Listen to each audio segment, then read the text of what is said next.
up, everybody? Welcome to the Football Elevated Podcast. I'm your host, Khaled Abdallah, and I'm joined once again by my wonderful co-host, Mac Bryant. And today we are continuing our series of the all-time teams. Today we are doing the Prestige Division in the NFL, the Vintage Division in the NFL. Vintage, no doubt, vintage. You pointed out that before we started that the youngest franchise in this division is from 1961. We've got some teams from the 20s and 30s, and before that even. From the Princeton Tigers, I think is that the original team of the Lions. Anyway, Portsmouth, the Portsmouth Spartans. Portsmouth Spartans. That's right. Which I discovered yesterday on Football Reference. So yes, we are once again doing our all-time teams, and we're doing the NFC North. So we will be doing our all-time teams on offense and defense. So our format is Mac is going to introduce his team on offense. I'll see if there's any differences, and then we'll do the same on the defensive side of the ball, and we will do it once again for all four teams. So we will start off with the Detroit Lions. So surprisingly, there's two teams in this division without a Super Bowl, which I was very surprised. Not very surprised, but it is, right, considering how long they've been around, Sure, it's kind of shocking. But why don't you go ahead and tell us who your skill position guys for the Detroit Lions? Yeah, I'll do it. But first, I want to just give a little love to the entire division. The fact that when you think about the Lions, the Packers, the Bears, the Vikings, every one of these teams, because it's a prestige division, because they've been around for so long, every one of these teams has at least one position group that their fans could say, this is the best position, all-time position group in the entire NFL. Yeah. And so there was lots to choose from, not as much reaching as you might have with other franchises. So that was a lot of fun. So Detroit Lions, starting out at quarterback, I went with Bobby Lane. And the temptation certainly for fans, for fans who are watching current football, is to say Matthew Stafford was obviously the best quarterback here. But what many fans might not know is that the Detroit Lions were a dynasty in the 1950s. They won 3 titles, and the quarterback for all 3 of those titles was Bobby Lane. He was a first-team All-Pro 3 times, an NFL champion 3 times. He was All-Decade for the 1950s. He's a Hall of Famer. He's the best quarterback that the Lions have ever had, in my opinion. No, and before you go on, when I was looking at this, I'm like, has Jared Goff surpassed Matt Stafford as a Detroit Lion? Strictly as a Detroit Lion. I'm like, that's a conversation that I think is worth having. That's live. It's live because, again, Stafford did his numbers, but he was a Pro Bowler one time for the Lions, never an All-Pro, certainly didn't win his MVPs for the Lions, didn't win his title with the Lions. Yeah. Jared Goff is certainly gaining, and if he were to win Super Bowl, then he would or an MVP even probably. He would likely be number 2. Yeah, I think Matt Stafford won 1 playoff game in Detroit. Jared Goff has, it's definitely surpassed that. He's taken them to the NFC Championship game. So, yeah, it just not an all-time better quarterback, just purely as a Detroit Lion. I'd say so. That's a live conversation. That's a live conversation. Now, running backs. I'm going with 2 running backs and 3 pass catchers on this team. One is obviously the Barry Sanders, 10-time All-Pro, 6-time first-team All-Pro. Would have been, in my opinion, the all-time career rushing leader had he decided to continue playing. He was only, I believe, he was 1,500 yards short when he retired, and 2 or 3 more Barry Sanders seasons, and he would have put that over 20,000. Yeah. So he is an argument for the best running back of all time. So he's clearly their best running back. I went with as my number 2, Doak Walker. And Barry Sanders, it's something about the Lions. There's a Lions-specific ailment that causes their stars to retire before their time. And I noticed that. There's a pattern here. Yeah, many might have said that Barry Sanders was the first, but Doak Walker was a 4-time first-team All-Pro. He retired at age 28 because he was on top, he said. They had already won 2 titles with him on the team.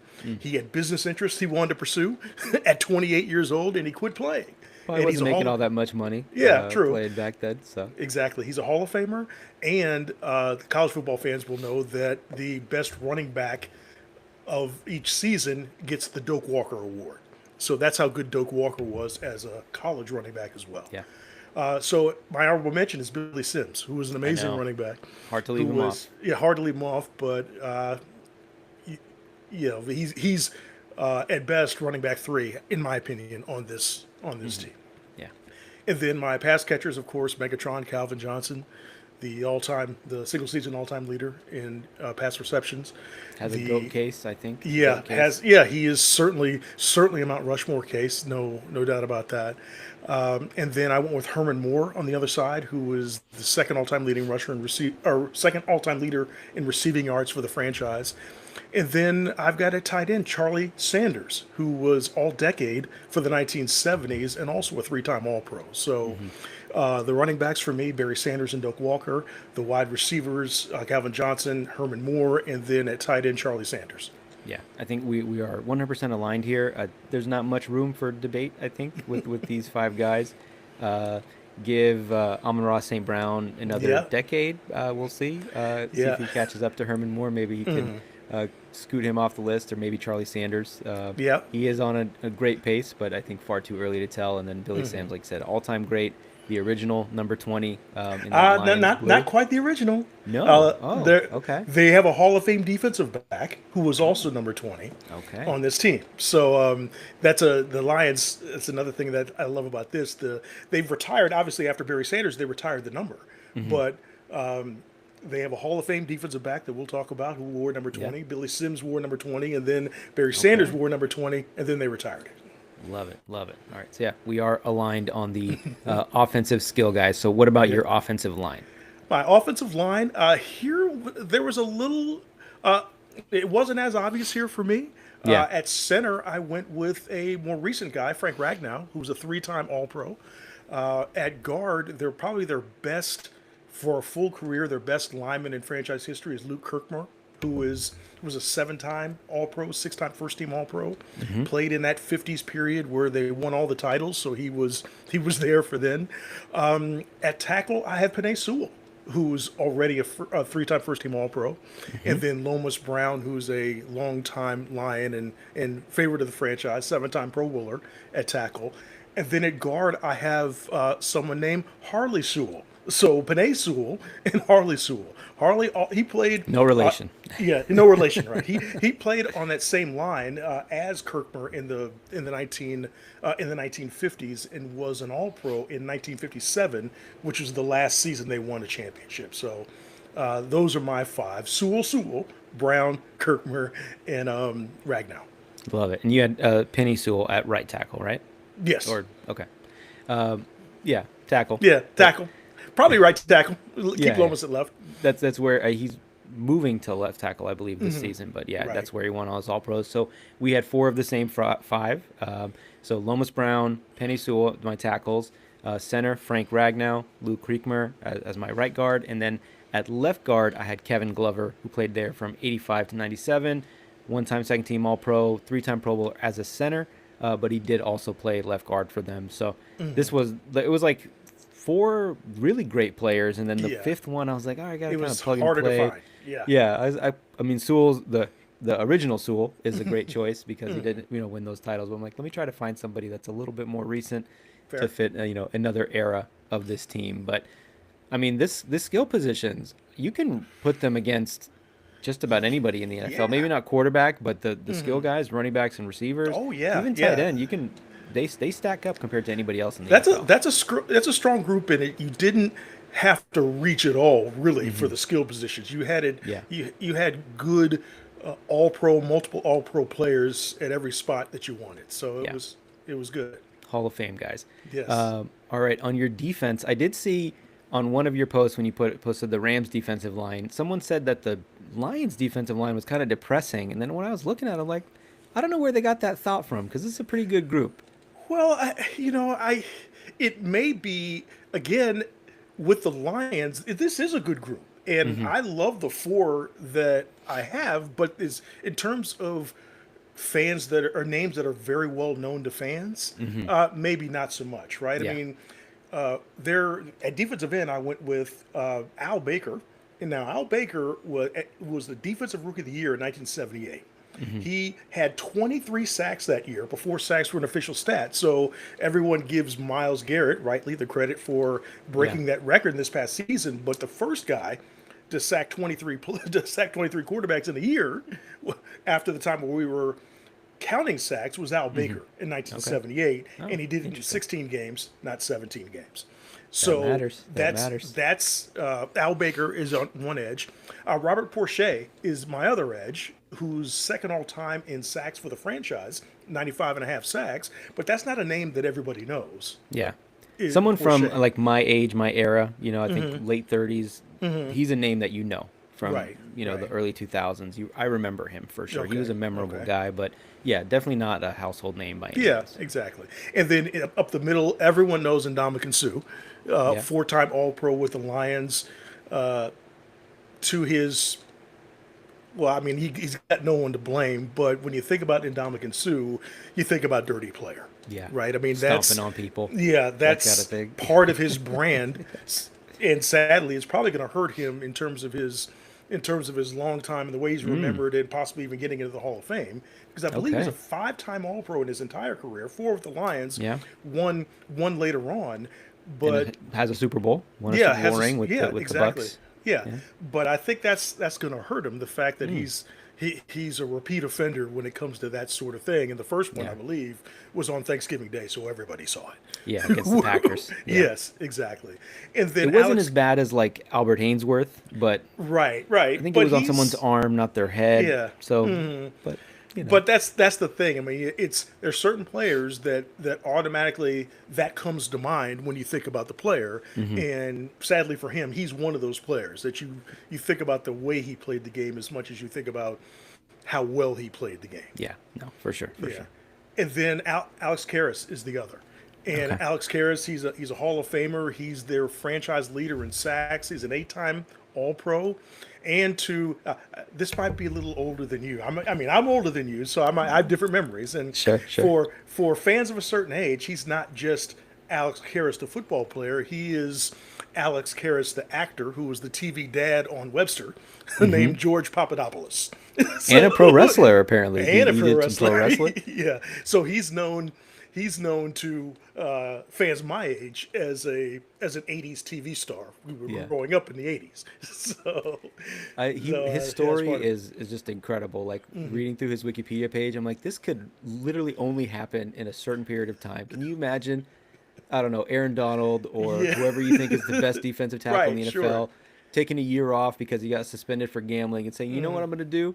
I'm going to go be a pro wrestler. I'm going to go wrestle in AEW or WWE. And then I'm going to come back, after I won Rookie of the Year and was two-time All-Pro, I'm going to take like 2 years off, I think, because I'm suspended. Then I'm going to come back and just be an All-Pro again, And, Yeah. oh, and by the way, I also own a bar, a restaurant that's, frequented by the mafia, but don't worry about that. Like, Yeah, it's don't worry just about that. Don't worry about that. very much Well, like and then the a player actor of his piece. time. Yeah. And the crazy thing is, he's not the only all-time great that we're going to talk about who became Yeah. a professional wrestler for a long period of time. Yeah, yeah. So we've got another guy to talk about who also did that. Love it, love it. So before you tell me your linebackers, I had three out of the same. Sorry, four.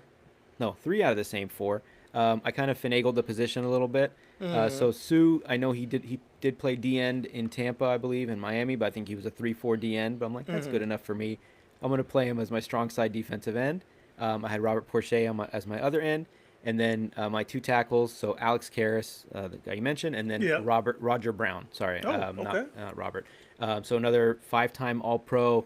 He was also part of the. He was not quite in the 50s. He was in the 60s. Played there for 7 years. He was part of the Fearsome Foursome, I believe, was the nickname of that group in the 60s. So I kind of had to finagle the position a Yeah, little bit. no, fair enough, fair enough. That's Well, what we do here. yes, what we do is what we do, and I did some finagling too because I'm going with a nickel. I'm going with a nickel defensive backfield, which means Sorry. that I've only got two linebackers. One last thing, when you were telling me about, or before you go on to your linebackers and DBs, I saw that Alex Karras had 100 sacks as defensive tackle. Is that accurate?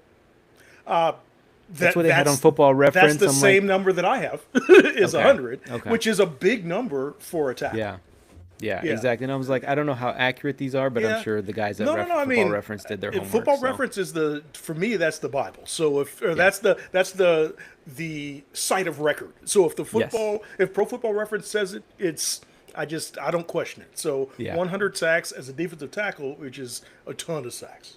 yeah, very impressive. Yeah, Alrighty, and number let's and get. number one in franchise history. Yep. All right, Yeah. let's get to your linebackers and defensive backs. Now I'm going with two linebackers and then five defensive backs. Now Love the it. the one linebacker is obvious. It's Joe Schmidt. He was an eight-time first-team All-Pro. He played most of the well. He was all decade for the '50s, and I think he missed one of their titles, but he was there for the other two. And by the end, he was considered the best. Well, for the 50 through the '50s, he was considered the best linebacker in NFL history. Now, that lots of linebackers came after him, and now many fans might not know his name, but he's Yeah. eight-time first-team All-Pro, and I believe that only Lawrence Taylor, among linebackers, has eight first-team All-Pros. It's him and it's Joe Schmidt. Yeah. So that's how Impressive. good he was. And on the other linebacker, I struggled a little bit, but I'm going to go with Stephen Boyd, who was a very good linebacker with them at a time where they weren't very good. So that's my linebacker, my second linebacker, and then I'm going with five defensive backs. The They have Lions a have very strong Yes, defensive back very tradition. strong. And when I Yeah. mentioned that each one of these teams has a room that they could put up against any room and say this is the best position room of all time, this is the one that I would say for the line. Even though Yeah. their running back room is very good, Yeah. we're going to trot out five Hall of Famers in this defensive backfield, and two of them have the Mount Rushmore case. Night Train Lane, Yeah. which is someone who, I mean, he played for the Rams and the Cardinals as well, but he was a four-time All-Pro, I believe, for the Lions, and he is a candidate for Mount Rushmore at cornerback. Yeah. Next to him, I'm going to put Lem Barney, who was the original 20, the original great 20 for Yeah. the Lions, a two-time All-Pro, also a Hall of Famer. At nickel, I've got someone at my nickelback. I've got someone who's probably better known as a coach, Dick LeBeau, Yeah. who was a Hall of Fame defensive back for the Lions before being defensive coordinator for the Steelers, and that's where a lot of fans might know his name. Yeah. But he Hall of played Fame before type he, coach, assistant right. coach. Yeah. Exactly. He played before he coached. Then Jack Christensen, who was another, the safety. Not only was he a multiple All Pro safety and a Hall of Famer, and I believe a NFL 100 player as well, he was an amazing punt returner. So he was one of the best punt returners in that era, as well as being probably the best safety in that era. And then you've got Yale Larry, who was a Hall of Fame defensive back who also punted for the team. Yeah. So he's A lot of that. Yeah, so a lot of that, right? So he's a Yeah. five-time All-Pro, all decade for the '50s, and he was their full-time punter in addition to being a safety for the team. So 50 career interceptions, if I'm yeah, reading that right. yeah, Yeah. yeah, yeah. So you've got five Hall of Fame defensive backs that the Lions can put forth. So I wanted all five of them to start for this team. Yeah. Yeah, we are well aligned here as well. So I've got all the same five defensive backs. For my linebackers, I went with Joe Schmidt, so the name you already mentioned. And then I went with another old school guy in Wayne Walker, who's a three-time All-Pro, three-time Yeah. Pro Bowler. And I loved it because he also kicked field goals for them, but he was not very good at kicking field goals. I think he has when I read yesterday, he has a 40% field goal success rate. And I think, attempted 10 kicks over 50 yards and never made any of them. But he was good at extra points. So, Right. but Well, yeah, and that's the thing. Back in the day, the kicker didn't become a specialist yeah. until maybe the late '60s or early '70s, even. Mm-hmm. So it was a common thing for linemen to be kickers. They were straight-on kickers Yeah, with yeah. big, thick legs, and they could kick the extra points. And any field goals they got were a bonus, right? Yeah, That's exactly. kind of the way it was, the way it was viewed. And then you could probably argue that I think it was Jan. Well, no. First, it was Charlie Gogolak, or Pete Gogolak, that was the first soccer style kicker. Yep.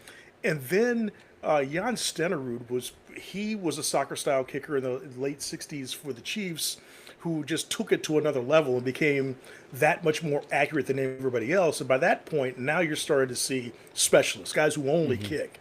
But deep into the 60s, it, most kickers played something else. They were their Yeah. primary, even their primary position was another position, and then they kicked in addition to. Yeah, it's one of the things that, I mean, we can talk about the effect of the passing game, how that's completely transformed the game of football, and how it's like a different sport. But the kicking, I think more than anything, from that era to now, where guys are, it's almost routine when someone hits a Yes. 60-yard field goal. I believe someone hit close to a 70-yard field goal this past year with the kicker on the Jaguars, I believe. Yeah.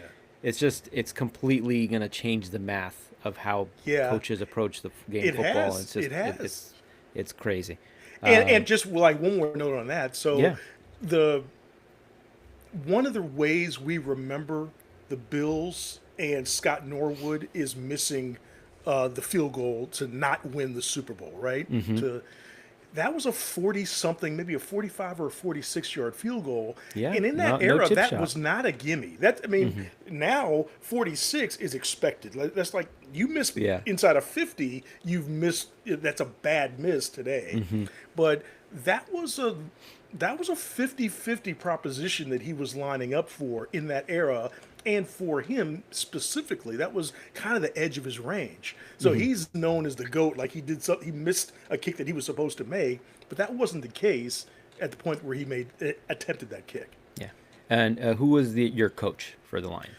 uh, it's interesting. I mean, I was tempted, and I'm tempted to say, oh, I love Dan Campbell, I want to put Dan Campbell here. But the guy who won the titles, and actually a little bit of an interesting story, Buddy Parker won their first two titles with them in the 1950s.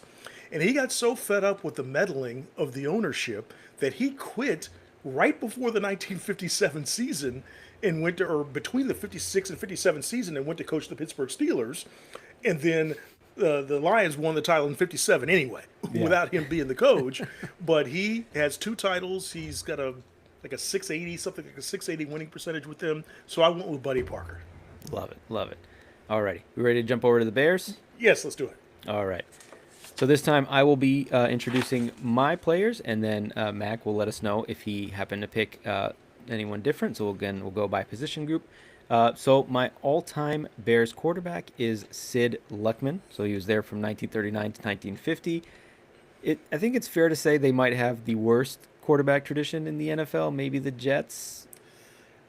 Yeah, I mean, it's not. they're on the short list. Yeah. The Bears are on the short list. Yeah, but Sid Luckman, again, from 39 to 50, Hall of Famer, four-time NFL champ, one-time MVP, first-team All-Pro, kind of a revolutionary type quarterback for the time period.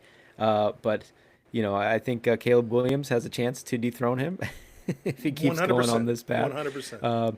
Probably the only Bears quarterback that you could say had a shot at doing so over the past 50 years, or 70 years. It's been a long time since Sid Luckman lined up for the Bears.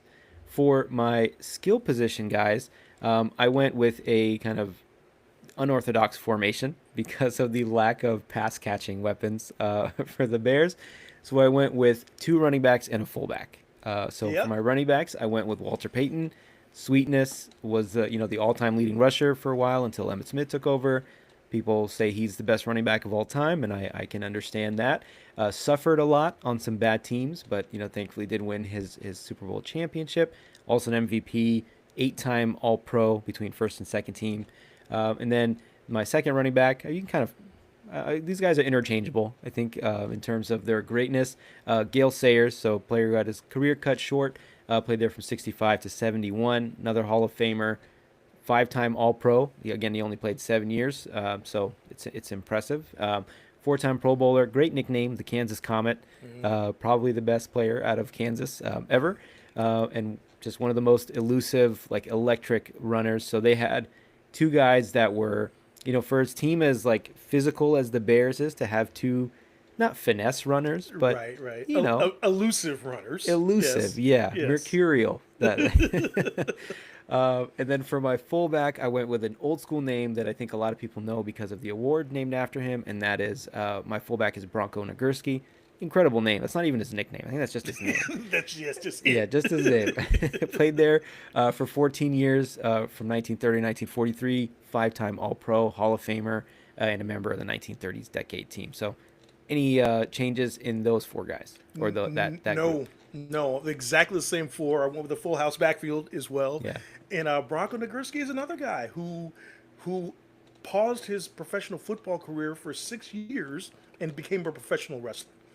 So Love it. he was, I believe, from 1937, 38 to 43 was out. So many players got drafted for the World War II effort that they coaxed him out of retirement, and he helped them win the 1943 NFL championship. He was old, he was slow. They had him playing offensive line, and and then they switched him to towards the end of the season. They switched him to fullback, to his customary position of fullback, and he helped them win that title. But he was also, just like Alex Karras, he was a professional wrestler while Love it. in the middle of his professional football career. I love these nuggets. This is why you're my co-host. You've got these amazing nuggets. Wide receivers, not a lot to choose from. So I went with one wide receiver and one tight end. So I went with Harlan Hill.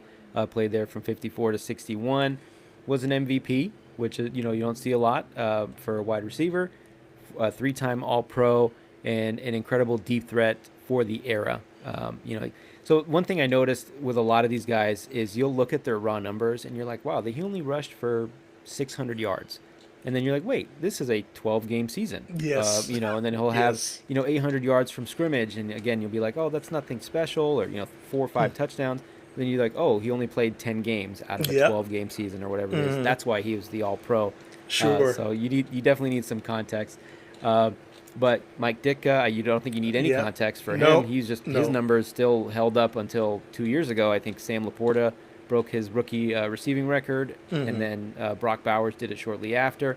So crazy that his numbers lasted this long. But he played there from 61 to 66, also a Hall of Famer, one-time NFL champion, first team All-Pro 4 times, total All-Pros, I believe 4.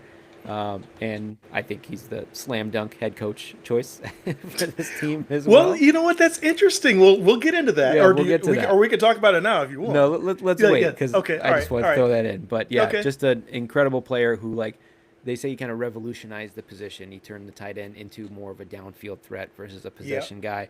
Yeah. So, yeah, those are my Yeah, two pass 100%. catchers. Oh, yeah, 100% on Ditka. He was really the first tight end used as a weapon, right? Because the position was really known as end, and it wasn't until Ditka that the emphasis for the tight end position was as much catch the football as it was be a sixth offensive lineman.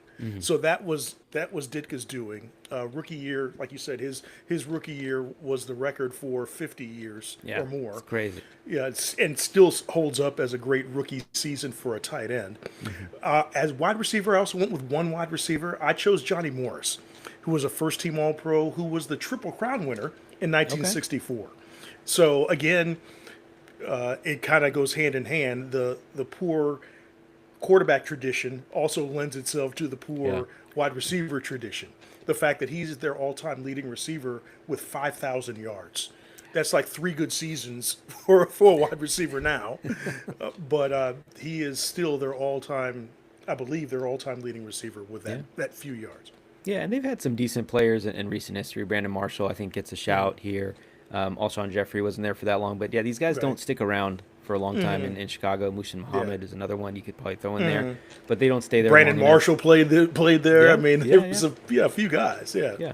And the quarterback, they still have never had a 4,000-yard passer. which is bananas. Yeah. It's Caleb absolutely Williams bananas. came close. I think he was at like 38 or 3,900 And I think last year. Cutler's came close a couple times as Yeah, well. yeah, he would have hit it, I think, one year, but he missed the last couple games with injury. But he was well on pace. So Yeah. I'm waiting for Caleb Williams to break that record. Well, Come on. It's about time. If he doesn't, exactly right. If he doesn't, it'd be he'd be a bust if he Yeah, didn't. And I exactly. don't expect him to be a bust. I expect him to be a good if not a great Yeah. quarterback Maybe it'll be easier in the new stadium if they make it a dome down in Indiana.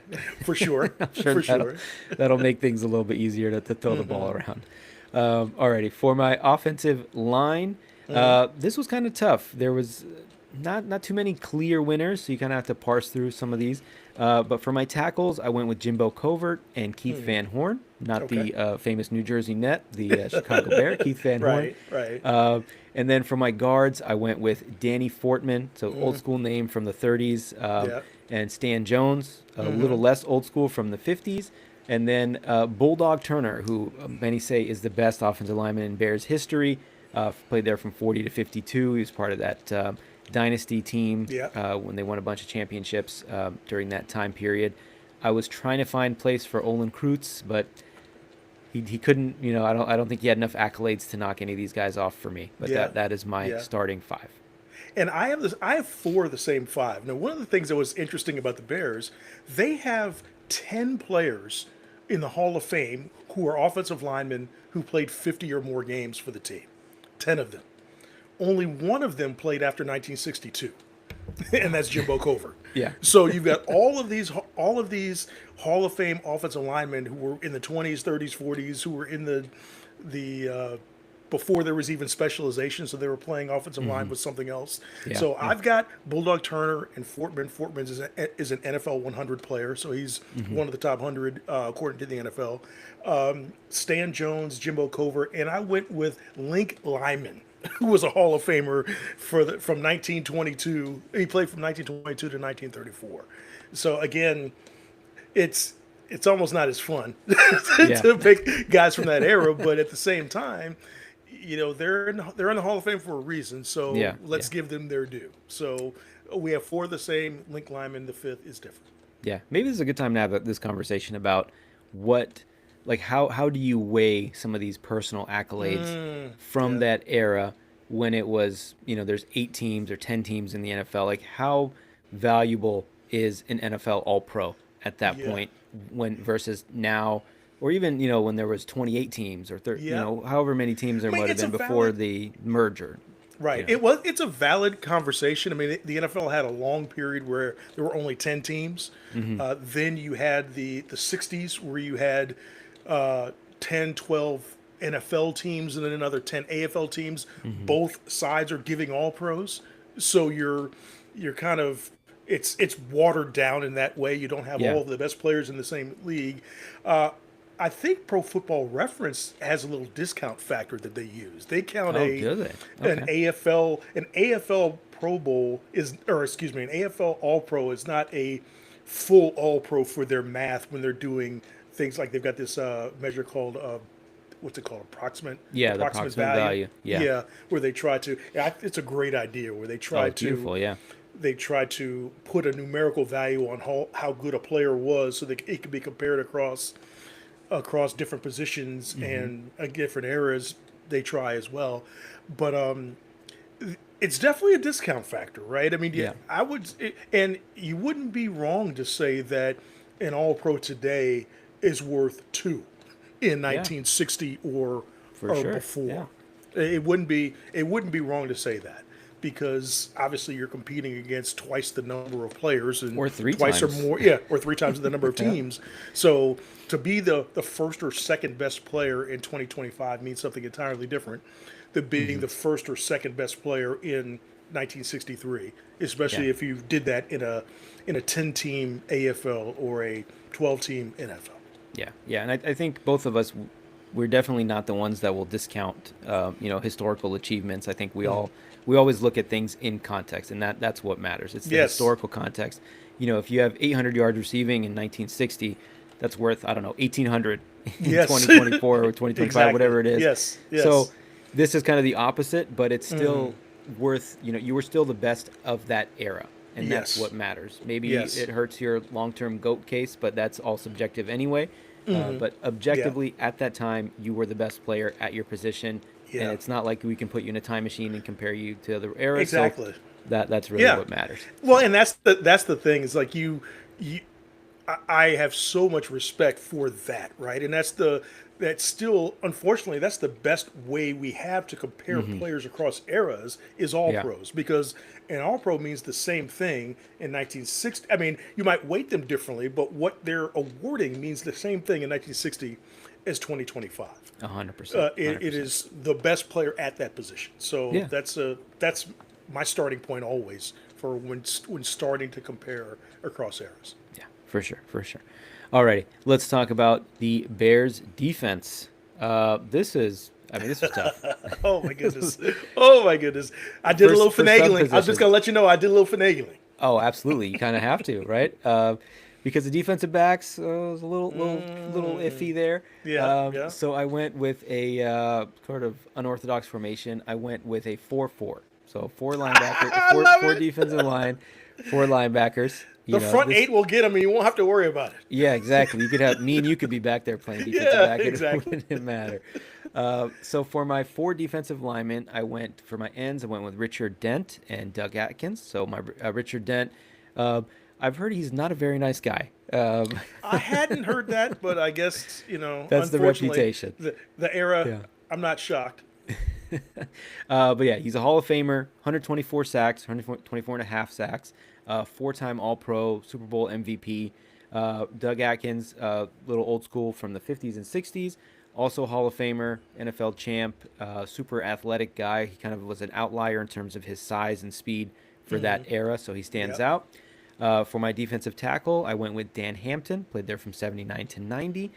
Played both defensive tackle and defensive end, so you could kind of, it's an easy one to finagle, but also four-time All-Pro. And then Steve McMichael was my other Yep. defensive tackle from 81 to 93. Also recent Hall of Famer, NFL champ as well. Great nickname. I believe they called him Mongo, Mongo, yep. which is awesome.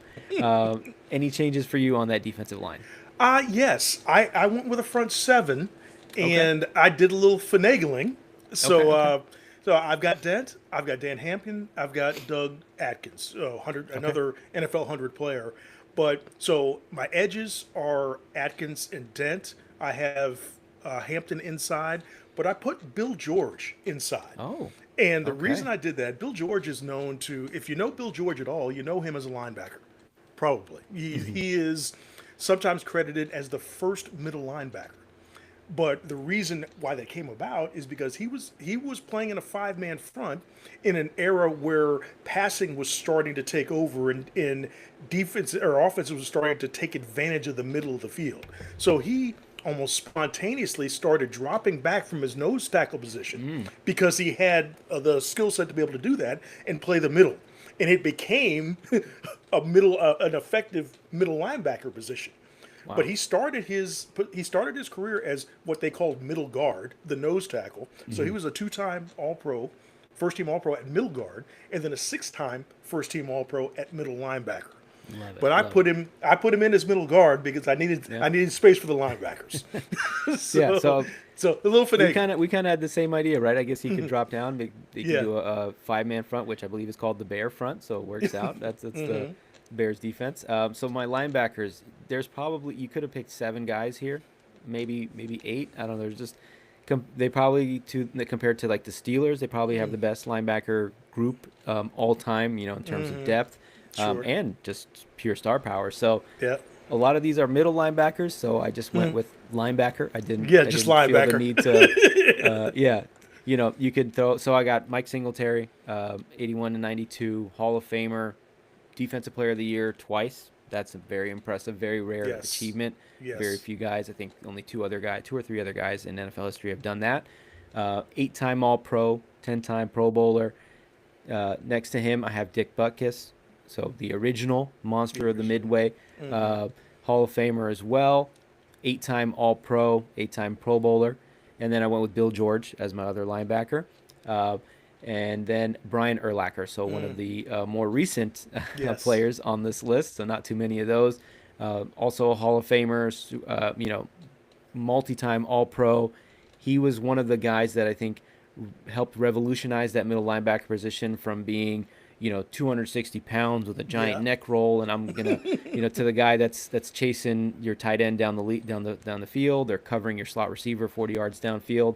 I was very tempted to put him at strong safety just so I could make this work Just to, because he could play. He he, played strong safety in yeah, in college, you college, know. yeah, I believe he did, yeah, yeah. And that's, honorable mention guys like Lance Briggs, throw Khalil Mack in there, Yeah. you Oh know, my goodness, Lil Mack. just so many Yeah. names of incredible linebackers. Roquan Smith when he was there for a bit, so just an incredible group of guys. So who Yeah. were your Yeah. linebackers? Well, I've got Butkus, Singletary, and Urlacher. Okay. So between them, and then add Bill George, you've got all Yes. 5 decades covered, Hmm. 5 all-decade awards covered with those four linebackers. Dick Butkus is one of my favorite little nuggets about him. He was all-decade for the 1960s and the 1970s. He retired in 1973. He retired in 1973, Hmm. and he was all decade for the 1970s. That's incredible. And 73, I don't believe he finished the season. So Mm. because his career ended due to injury. So he played 3 full seasons in the 70s, and he was considered all decade for the 1970s. That's how good he was. There's a He lot of great won, linebackers in that yeah, era too. he won. Prior to the AP started giving the Defensive Player of the Year award in 1971. There was an award prior to that that was considered the official Defensive Player of the Year. Butkus won that award, Defensive Player of the Year in 1969 for a one-win team. That's how good he Yeah. was.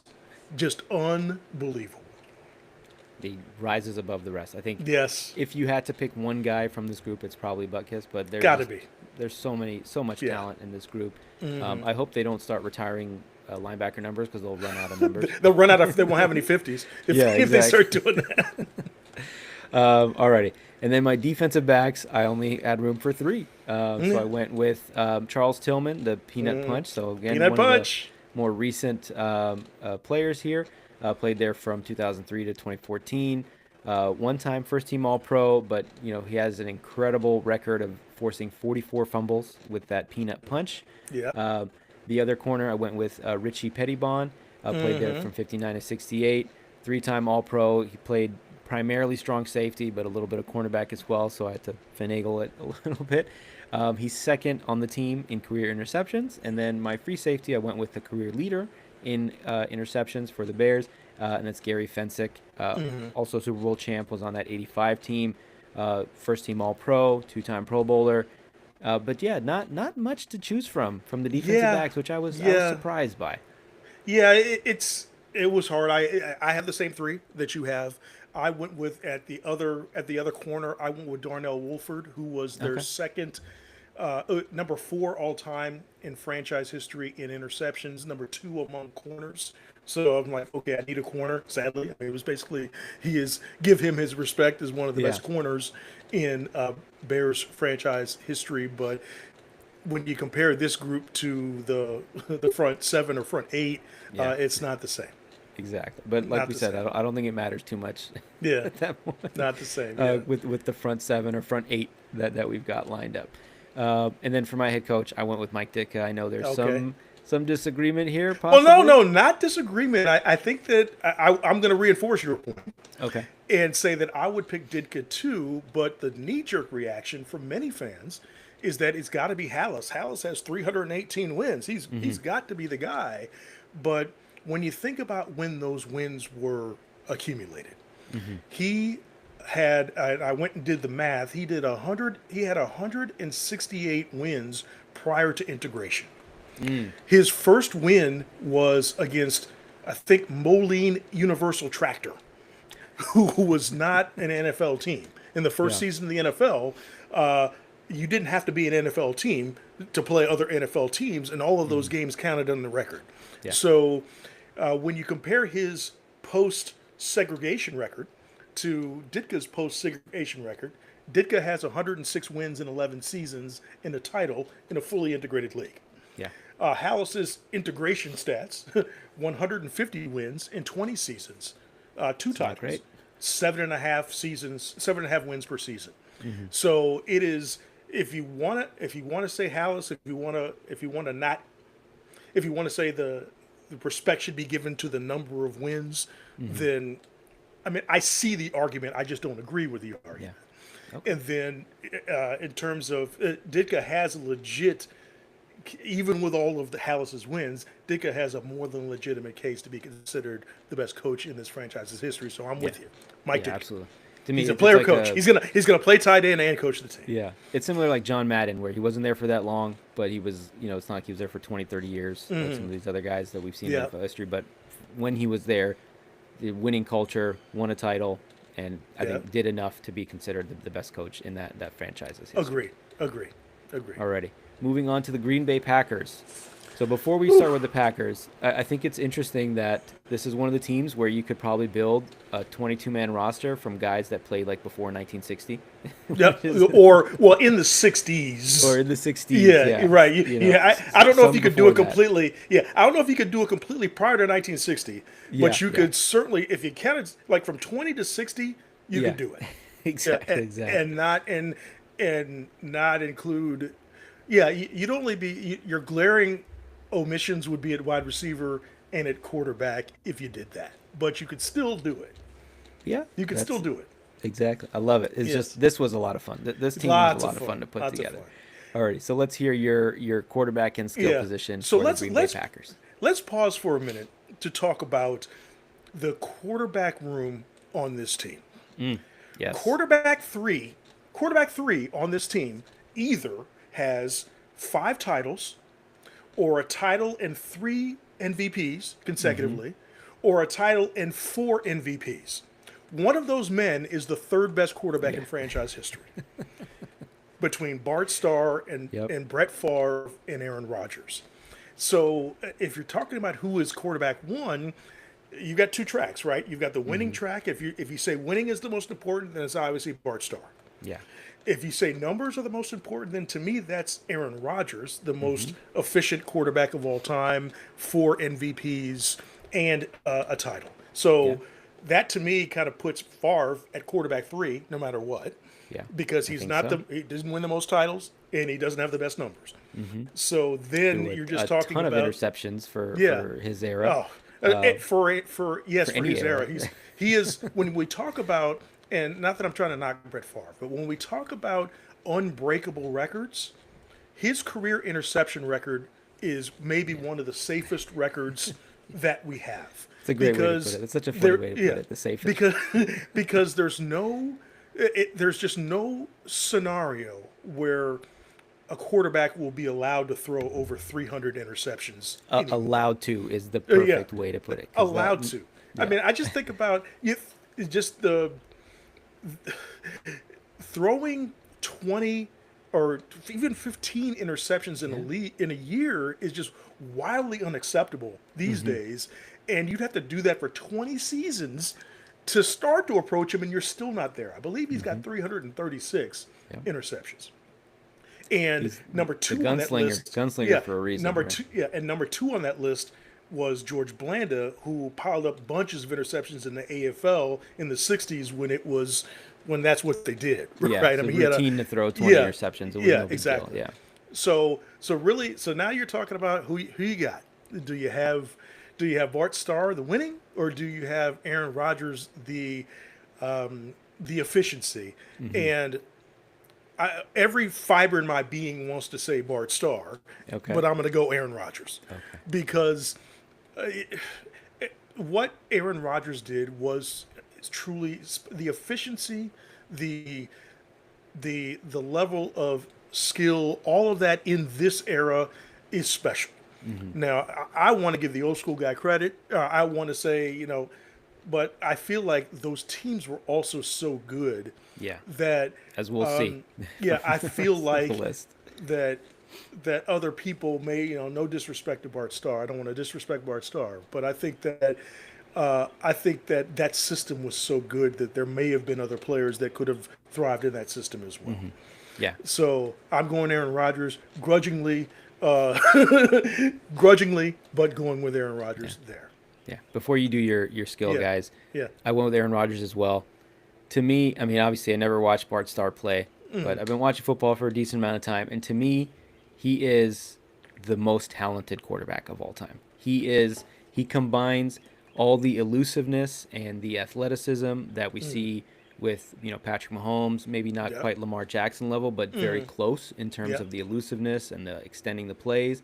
He has the best arm talent I've ever seen with the off schedule throws, the off platform throws, Yep. just everything put together, the swagger, the intelligence. Yeah. Um, All of and that. and honestly, it's a shame that he only won one title. But it's a product of the era where he's competing against Drew Brees and Peyton Manning and Tom Brady and guys that are not just all time greats, but like the all time great Right. Right. quarterback. Well, it's you know So what it's going to be interesting because I think the narrative among football fans before he left the Packers was that the Packers, the organization, had somehow failed him, yeah, and he was which just I not which I given would the agree with. right, I would which agree with. he was just not given the tools, right? But since he left the Packers and his the way things have gone with the Jets and the Steelers, and not just the not winning, the the The let me circus, kind the yeah drama. let me kindly call it the discord Yeah. that happens when Aaron Rodgers is in your locker room and his willingness to throw other players under the bus. He didn't run the right route. He didn't do the right thing. It wasn't me.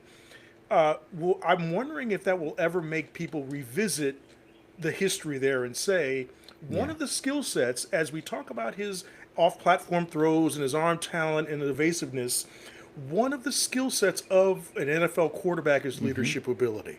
And 100%. how many championships did he cost his team because he wasn't a leader that people wanted to follow?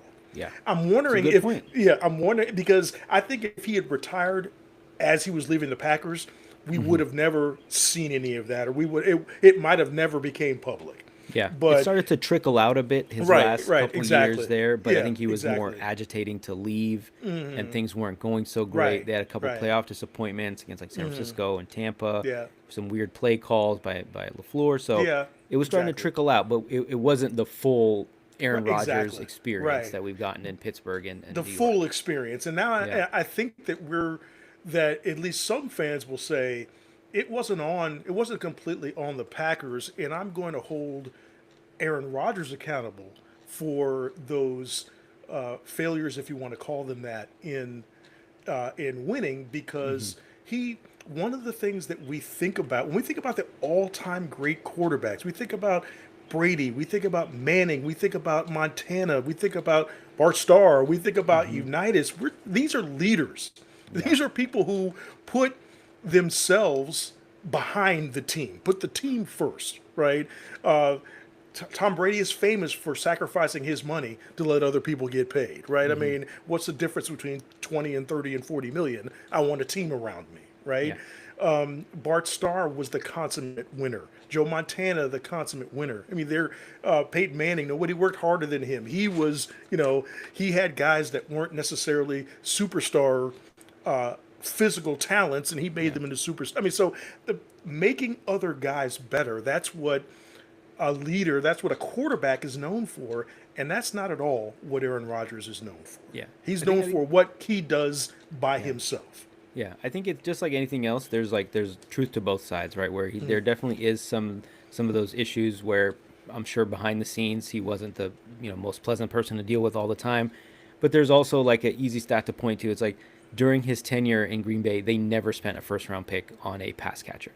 Right. And it's like Right. you have a top three quarterback in the NFL. You're not going to give him, weapons to work with. And it just seemed like Well, then they yeah. draft Jordan Love, and it was Yeah, yeah. when he thought they were going to draft a wide receiver. So there's definitely some of that. They stick with Mike McCarthy probably longer than they should have.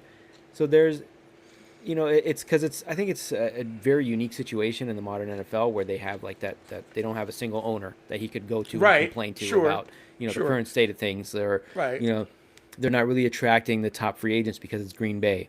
Right. They have to go out and trade for the best talent in the NFL, and they have to rely on the draft more so than some of these other teams that could probably have gone out and gotten a great Right. weapon for him. Possibly. So Yeah. I think just like anything else, or just like most things, there's nuance here, but it's definitely something that we didn't know about until Yeah. very recently. Yeah. So that's interesting. It's interesting to me. So Yeah. QB1, With all that said, QB1, Yeah. Aaron Rodgers for me. Yes. At running back, I'm going to go 2 running backs and 3 pass catchers. And my running backs, I'm going to the '60s. I'm going with Jim Taylor and Paul Hornick, and they were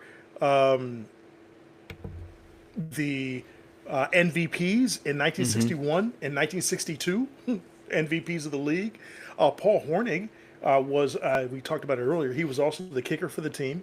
Yep. So he Also held the suspended for record. gambling. Yeah, also suspended for gambling at the same time. Yeah. He held the record for most points in a season from 1960 when he set it until 2006 when LaDainian Tomlinson broke it because he was Incredible. he was their kicker as well. So he was a had extra points and field goals in addition to touchdowns. So Mm-hmm. those are my 2 running backs, and then my wide receivers, and I'm going with 3 wide receivers. My modern guys, Hall of Famers Sterling Sharp and James Lofton, both multiple All Pros. Sterling Sharp, had he played longer, he might have been in the GOAT conversation. Mm-hmm. He was that dominant as a Yeah. wide receiver. And then you can't do a Packers team without Don Hudson. Mm-hmm. Don Hudson was a 2-time league MVP back in the 40s. He was a 5-time Triple Crown winner for the wide receiver position. Mm-hmm. And he held the record for most touchdown receptions from when he retired until when Steve Largent broke it in the 1980s, I believe. So So revolutionary player. revolutionary. He literally invented the idea of route running. That was Don Hudson. Yeah. So unbelievable player.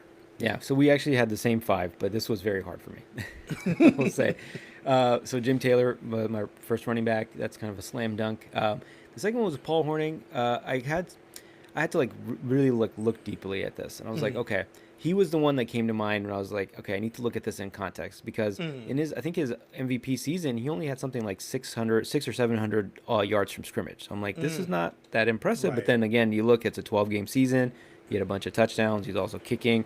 Yep. And then he had that couple years when he was suspended. But I think even in that short career with the suspensions, he was still a 2-time All-Pro. Yep. Sorry, 3-time All-Pro, and the MVP matters. Yes. That is an important distinction.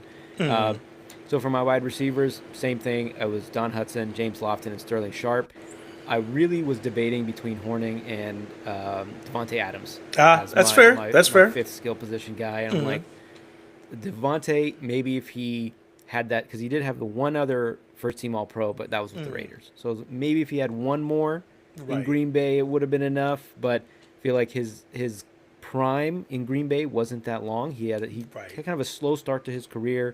First 3 years had like 600-700 yards, nothing crazy, and then he exploded.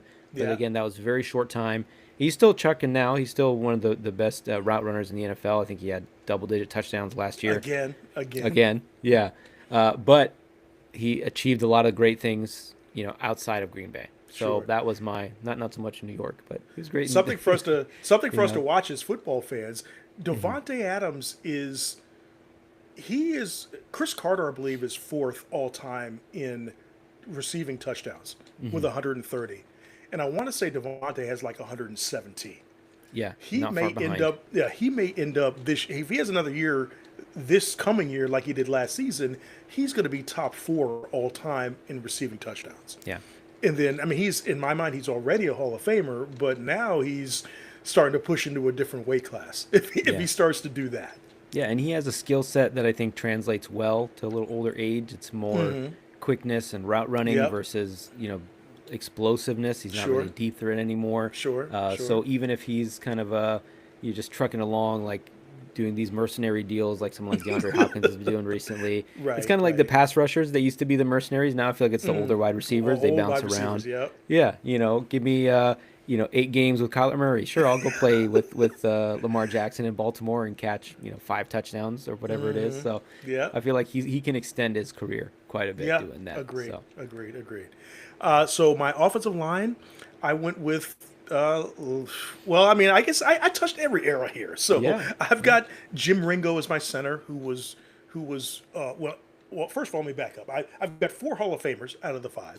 Jim Ringo is my center, who was one of the '60s linemen, as well as Jerry Kramer at guard, another '60s lineman. Forrest Gregg, I put at guard for this purpose. He played guard and tackle, mostly tackle. You could argue he's a not only is he a Hall of Fame tackle, but a Mount Rushmore tackle. But Hmm. because he played both, I put him at guard because I wanted to slide David Bakhtiari at tackle, who's a five-time All-Pro. Hmm. And then my other tackle is Cal Hubbard. Now, Cal Hubbard, for those who don't know, and you might not know, he played in the 20s and 30s. He started out with the Giants, two-time first-team All-Pro with the Giants, four-time All-Pro with the Packers, and he's a country boy apparently, and he didn't want like the big city and wanted to move to a place like Green Bay. So he became an all-time great lineman at Green Bay, and then he became a Major League Baseball umpire for like 3 decades. So he is the only man in both the Pro Football and the Baseball Hall of Fame. That's incredible. It's the Nuggets, man. Yeah, You just you got all these great Nuggets. yeah. As a football player, he's a Pro Football Hall of Famer. As an umpire, he's in the Baseball Hall of Fame in Cooperstown. Love it. The only So person.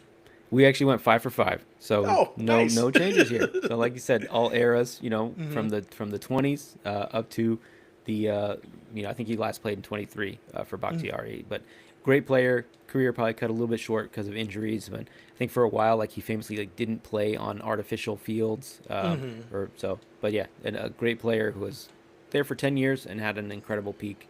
All right, let's move over to the defense. Who you Yes. got? So my defense, I'm going with a five-man front Oh, and, okay. and two linebackers and then four defensive backs. So my edges, the inimitable Reggie White. He's one of the few players you can honestly say is on the all-time team of two teams, and it's not because one of those teams is an expansion team. Yeah, It's because exactly. Reggie White was that great for both the Eagles and, of course, for the Packers. He helped them get their first title in the modern era after he left the Eagles to join the Packers. I've got Clay Matthews 3 at the other edge. And then my three men in the middle, Willie Davis, who was really an edge, but I moved him inside, Hall of Famer. Hall of Famer Henry Jordan, who did play in the middle as a defensive tackle in the 1960s. And then I'm going to put Kenny Clark also as a defensive tackle there. Okay. So three guys in the middle, Kenny Clark, Willie Davis, who I slid inside, and Henry Jordan. And then on the edges, Clay Matthews, 3, and Reggie White. Love it. All right, and then your linebackers. My linebackers, I've got two Hall of Famers, Ray Nitschke and Dave Robinson, both in that 1960s time period. Ray Nitschke is one of the fiercest competitors, and he's in the mold of Dick Butkus when it came to the disposition of a middle linebacker. That was Ray Nitschke, and then Dave Robinson also played with him, but on the outside. So also a Hall of Famer. Also, he had 3 rings with the team, 3-time All-Pro. So two linebackers, Nitschke and Dave Robinson. Love it, love it. Yeah, so we are actually fully aligned. The only difference is I had Clay Matthews listed as an outside linebacker, but it's all the same, right? One way or another, he's getting to the quarterback. So Yes. this was a strong-ish linebacker group, not decent defensive line group, but yeah, I think neither of these. I think defense in general. I mean, surprisingly, there was not a ton of really great names on this list, or at least I say household names. 'Cause a lot of Hall of I Famers, would say but not household. Yeah, names. exactly. I think that's a good way to put it. Not so many household names. Lots of great players, Hall Yeah. of Fame players, but not well known to today's fans. Yeah. Alrighty, and then your defensive backs. My defensive backs, they had 5 Hall of Famers to choose from. I put 4 on the team. I've got Charles Woodson and Herb Adderley at corners. Herb Adderley was, I believe, he won. He played in the first 4, or he played in the Super Bowls for both the Cowboys and the Packers, and I believe he won 6 championships. Wow. 5 with the Packers, 1 with the Cowboys.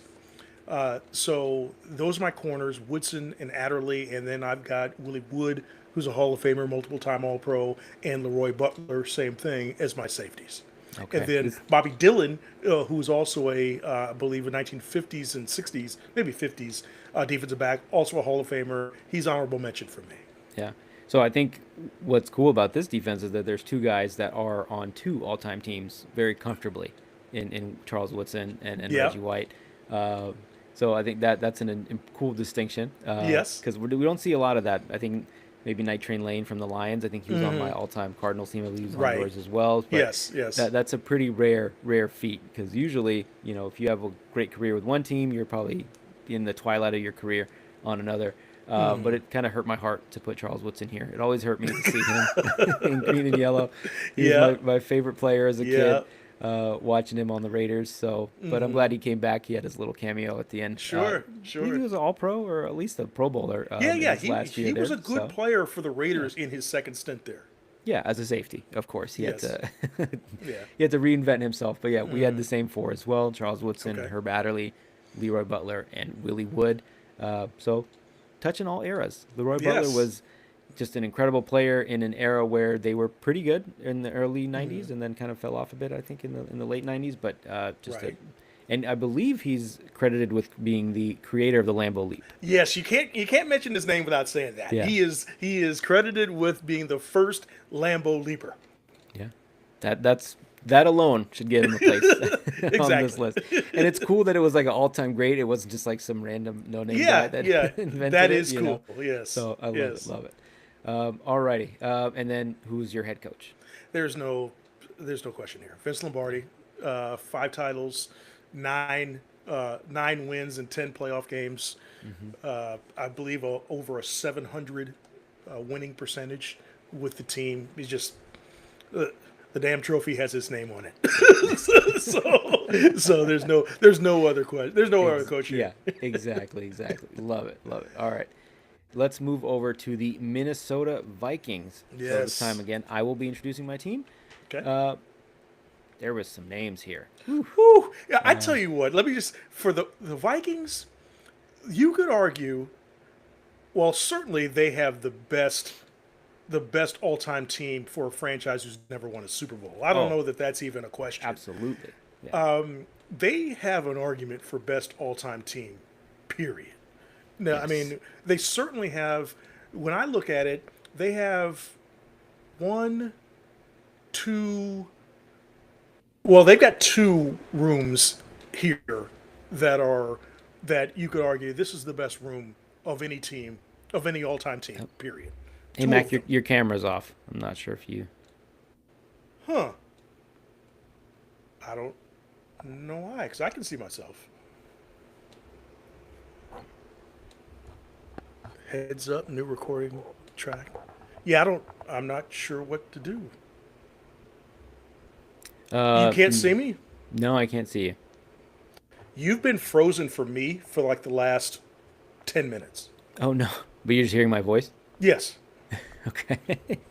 Now, I don't know that means what, I'm not sure what that means for us, but you haven't been frozen for you, I'm assuming. No, I have not. And you've been fine for me until Until this just a now. second. You can hop out and hop back in. Okay. All right. Let me Let's try that. Okay.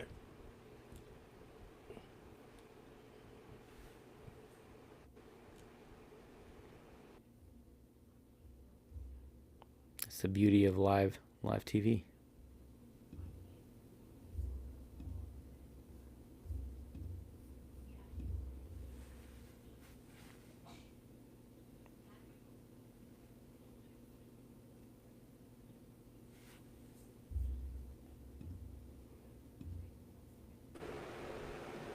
Okay. Is There that you are. better? You're back. Yeah, you're All back. right. Yay. All right. All right. We fixed So it. amazing all-time team here with a couple Yeah. rooms, especially that are absolute fire. Yes, absolutely. Alrighty. So quarterback, I think this was a pretty easy choice. I went with Fran Tarkenton. Played primarily there, in the '60s and '70s. Yep. Hall of Famer, two-time All-Pro, and he was the kind of original scrambling quarterback. Yes. That we see. His game was very much like Patrick Mahomes, but 50, 60 years ago. So. Yeah. I grew up on Tarkenton. I love Tarkenton. The second stint with the Vikings, Yeah. and he retired as the all-time passing leader, the Hmm. all or in yards, uh, touchdowns, Yeah. and he retired as the all-time rushing leader among quarterbacks. So he had it all when he retired. A man ahead of his time. All right, I went with one running back, three wide receivers, and a tight end. So Oh, okay, all kind of a right. traditional, a little more traditional grouping here. So my running back, slam dunk choice, that's Adrian Peterson, one of the best running backs of all time. Won an MVP in this era as a running back, which is an incredible achievement. Ton of all pros. He has rushed for almost 2,100 yards in 2012. Uh, but not much depth behind him there at the running back group for Minnesota in terms of overall accolades. Right. For my wide receivers, I went with three guys. So Randy Moss, one of the goats. I know he wasn't there that long, but long enough to Long have enough. Long enough. five-time Pro Bowls or five Pro Bowls, three-time first team All Pro. Just one of the best players in NFL history. Period. Yep. Not just best receivers. And then second receiver went with Chris Carter. Credit to him for reinventing himself after his start with the Eagles. Yep. Also a Hall of Famer. Uh, Three-time All-Pro, eight-time Pro Bowler. Just all he does is catch touchdowns. All it does is That's catch what he says, touchdowns. right? And then I went with an active guy for my third wide receiver, and that's Justin Jefferson, who's been there since 2020, but he's already been an Offensive Player of the Year, already been a All-Pro three times.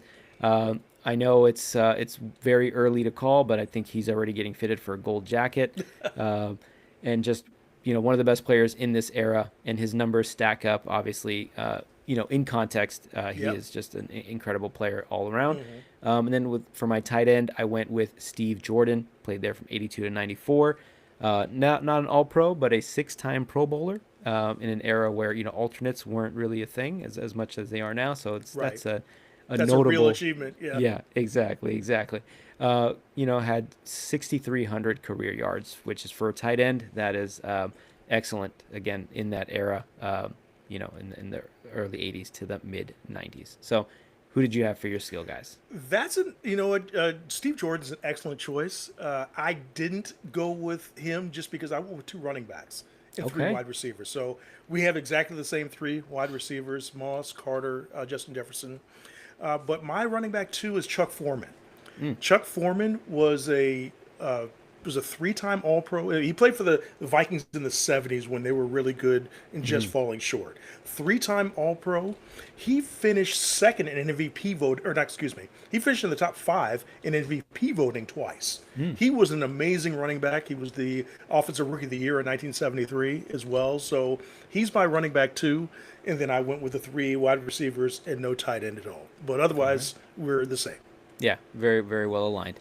All right, for my offensive line, for my tackles, I went with Gary Zimmerman, who is a Hall of Famer, and Ron Yeri, also another Hall of Hall of Famer. Famer. So Zimmerman played in the late '80s, early '90s, and Ron Yeri played from the late '60s to the early '80s. For my guards, I went with Randall McDaniel, great name, from '88 to '99, also a Hall of Famer. Nine-time All-Pro between seven-time first team, which I think is important to note. Amazing. 11 straight Pro Bowls, so one of the just best offensive linemen in NFL history with those accolades. And then my other guard, I went with Ed White, played there from '69 to '77, so three-time Pro Bowler there as well. And then for my center, I went with Mick Tingelhoff, so another Hall of Famer, played there again in those really good Vikings teams in the '70s, played there from '62 to '78, so a lot of longevity. He started 240 consecutive regular season games as an interior lineman in that era without the benefit of modern medicine. Five-time first team All Pro and also a second team All Pro. So this is a pretty stacked group, I will Oh say, yeah, yeah, at offensive yeah. line. No doubt. And I've got four of the same five. I went with instead of Ed White, I went with Steve Hutchinson, who Okay, was more recent who guy. was also with the He's a seven-time All-Pro for his entire career, a three-time All-Pro, three-time first-team All-Pro with the Vikings. So you've got when you talk about all-time offensive lines, Zimmerman, Yeri, McDaniel, Hutchinson, and Tingelhoff, 12, 15, 16, 17. 24 first team All Pros with the Vikings across those five guys. So so that group and the wide receiver group, and we've got one more group coming Yeah. that you could say is all time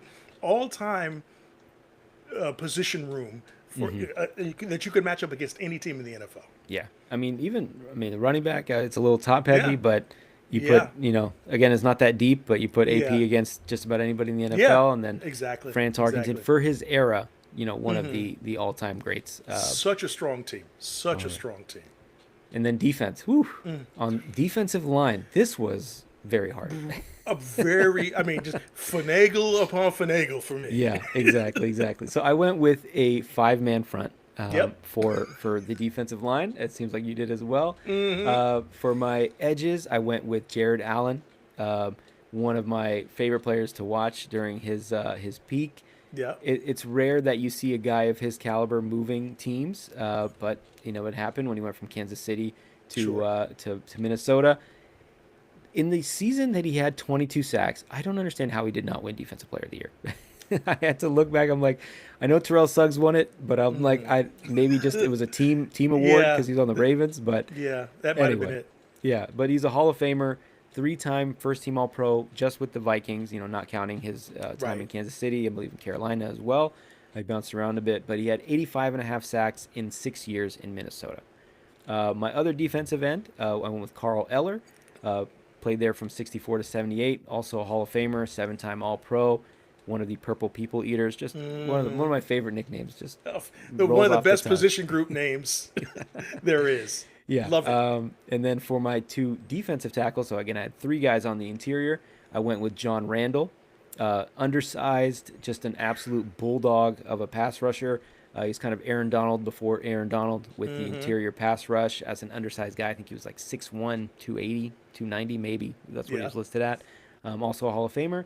And then Alan Page was my other defensive tackle, played there in 60s and the 70s, and also a Hall of Famer.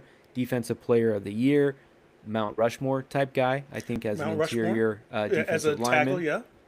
Yeah. And then I went with a little more recent guy as my nose tackle, and with Kevin Williams. Thank you. Thank you very much. Yeah, five-time first-team All-Pro, six-time Pro Bowler. Half of what they called the Williams Wall with him and Pat Williams, Yeah. who unfortunately I did not have space for on this defensive line. But with these guys, some of the other guys they've had Daniil Hunter, I think Everson Griffin. I'm sure I'm forgetting other names, Yeah. but you can put their defensive line against the Rams, against any group, any and group.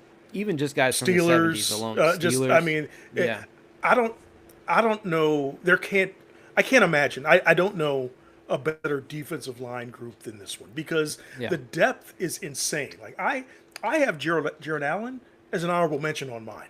yeah. I didn't. Jared Totally Allen fair. is a Hall of Yeah. Famer who's top 10 all time in sacks, and he is not on this line for me. And I've got five guys. Wow. Yeah, I So believe it. yeah, so that's how deep it is. So you got. I also have Kevin Williams, five-time first-team All-Pro. Alan Page is one of my favorite players of all time. First of all, he's the first defender to win the MVP. In 1971, he won the MVP. He was the first defender to do it. What people don't talk about much is that Carl Eller in 1969 finished third. So he finished third in MVP voting in 1969, and then Alan Page turns around and wins it and Defensive Player of the Year in 1971. John Randall with his six first-team All-Pros. I also have him in the interior. Carl Eller. The one I have different than he was Chris Dolman, who's Yeah. also a Hall of I Famer. forgot to mention him. Yeah. Yeah. So they've got on this front, they've got five Hall of Famers and a guy who in my opinion is the biggest Hall of Fame snub there is right now in Kevin Williams, who has Yeah. only finished in the semifinals for the Hall of Fame voting once this past season with a five-time first-team All-Pro. But that line is untouchable. There is not another line, I don't believe, that's got as much depth and as much quality as that line. Yeah, I'm surprised you didn't finagle Jared Allen into a linebacker position because You know what? I mean, yeah, it would you have to be could have line done it. because their secondary is good too. So it's Yeah. yeah, you know. But I did go with a 5-2. Go ahead. Okay. Yeah, I did as well. The Yeah. linebackers not so great. So I went with two linebackers. So Matt Blair played there from 74 to 85, two-time All-Pro, six-time Pro Bowler. Again, that is a an achievement in that era. And then I went with Scott Studwell, played there from 77 to 90.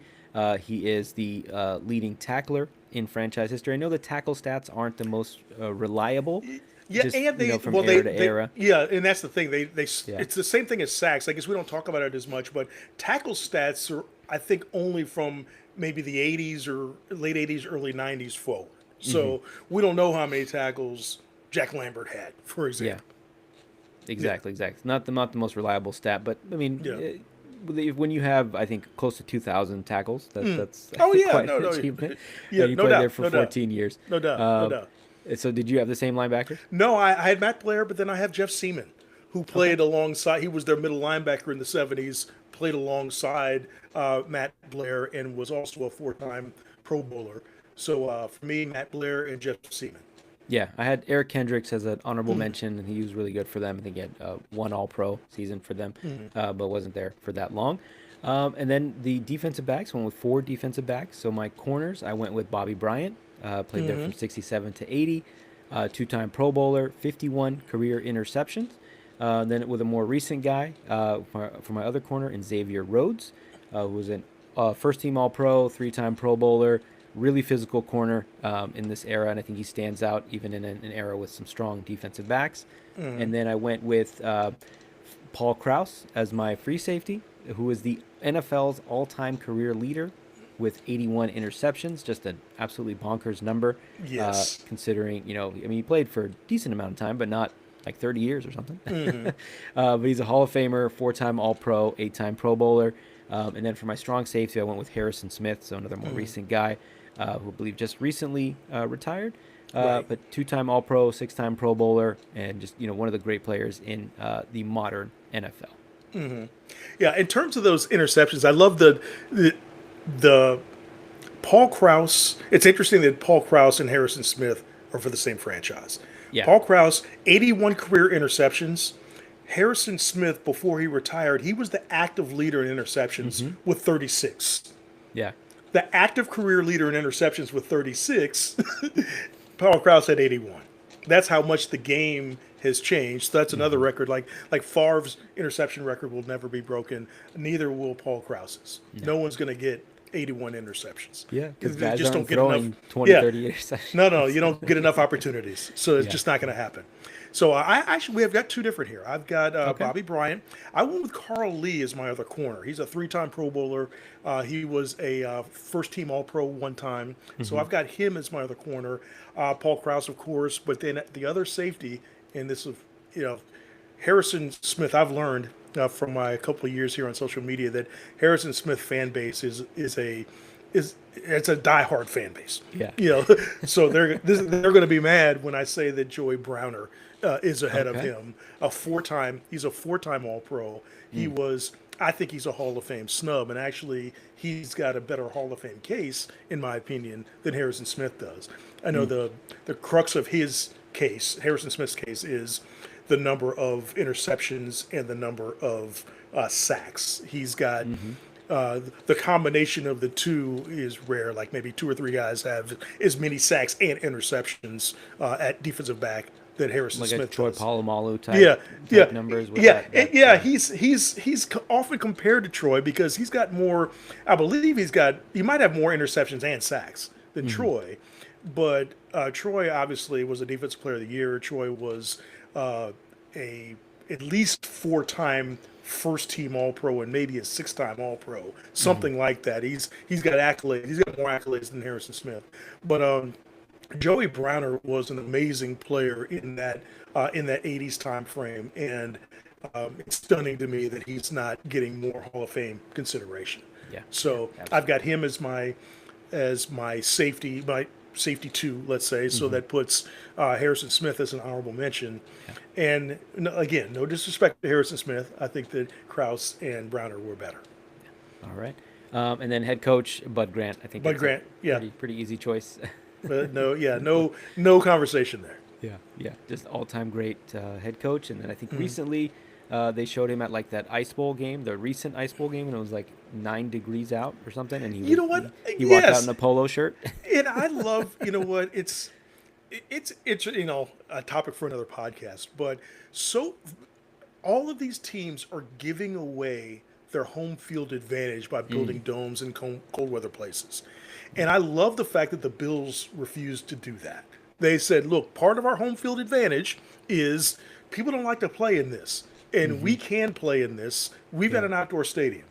But Kansas City, I believe, is going to have a dome stadium. Cleveland is going to have a dome stadium. I think Chicago the too. Bears may end up with a dome stadium.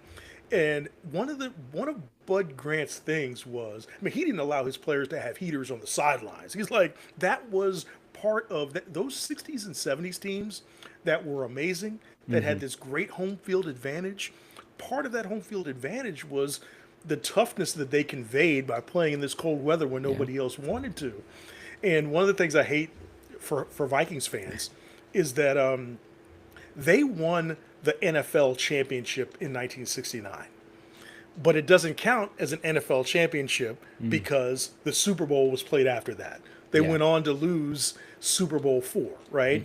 If they had won that championship in 65, they'd be considered having a title. But because, starting with 66, you've got NFL championships and then you've got Super Bowls. So they were the best team in the NFL in 1969, but they're still considered as never having won a championship. Which is a remarkable considering the talent that we've seen. Maybe the issue was just not having that talent at the same time, and then they went through some lulls here and there. The 98, I'm sure for a Vikings fan, that 98 season where they were 15-1, Gary Anderson hasn't missed a kick all year, misses a kick in the NFC Championship game, and then they go on to lose to the Falcons, who go on to get blown out by the Broncos that year. Yeah, so that's probably their best chance. That's got to be the one that haunts them the most. Yeah, but I definitely that is a topic about the cold weather and home field advantage, definitely for another podcast. Because I think we feel a little differently. Oh, okay. Yes, let's talk about that.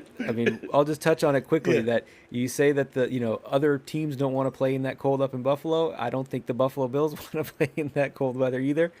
And speaking of Aaron Rodgers and this division, I wonder if they played in a dome stadium, maybe he'd have a couple more Super Bowls, because some of those games were just total freak weather situations where you're losing a playoff game to Jimmy Garoppolo because your punter can't get a kickoff because it's 10 degrees out or whatever it is. Let's have that debate. Let's have that debate. We'll figure out how to frame it. But I think I'm with you with the old school. I love it, but I feel like these days, I think you need a dome if you want to compete. All right, this was a lot of fun. Yes. We spent an hour and a half. I think we could have gone for another hour and a half if we kept digging on some of these teams. Up next, we'll do the AFC South. I think let's do it. Let's do it. Because we did the AFC North. We'll do the NFC North. AFC South next time. AFC South. So we're going from like the oldest division in the NFL to, I guess, the youngest with a lot of these baby teams. Gotta be, yes. With a couple expansion franchises. I think the Texans was 2001. So Texans and Jags are in this division. So expansion-ish. Then you've got the Titans, who were the Oilers, so they've got a little bit more history. And then of course Indy goes back to the Baltimore Colts in the early 50s. All right. And so where can folks see and hear more of your content? Well, wherever you are on social media, look up Football Fanstorian, and you can find me on Instagram, on Facebook, on TikTok, and on YouTube. Awesome. And you can see more of my content at the 4040 Vision Sports, again, also on all the major platforms. And again, this is the Football Elevated podcast, so a little offshoot of both of our brands, so to speak. Thanks, everybody, for watching. Make sure you hit that follow, like, and subscribe button wherever you're watching or listening to this podcast.